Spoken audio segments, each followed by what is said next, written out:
स्वाभिमानी शेतकरी संघटना जी आहे या संघटनेत आता फूट पडणार असं एकूण दिसतंय। कारण सदाभाऊ खोत यांचे कार्यकर्ते येत्या 26 तारखेला माफ करा 29 मे रोजी हे सदाभाऊ खोत यांचे समर्थक भाजपमध्ये अधिकृतरित्या प्रवेश करणार आहेत असं कळतंय। मुख्यमंत्र्यांच्या उपस्थितीत हा प्रवेश होणार असल्याचं कळतंय।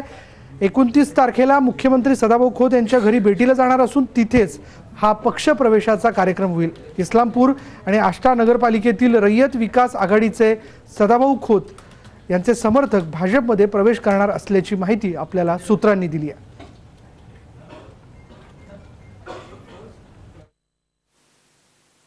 आम्ही फक्त आणि फक्त पनवेल महापालिकेमध्ये शिवसेनेबरोबरच आहोत। तीच आमची अधिकृत भूमिका आहे आमच्या पक्षाची आणि संघटनेची। त्यामुळे इतर काय करता याच्याशी आम्हाला काही देणं घेणं नाही आहे। दुसरा मुद्दा, आज माझ्याबरोबर चालायला इथं हजारो लोक आहेत आणि अनेक लोक पक्ष सोडून, पक्षाचा विचार सोडून, पक्षाच्या पलीकडे विचार करून शेतकऱ्यांच्या मागे राहिलं पाहिजे म्हणून येत आहेत।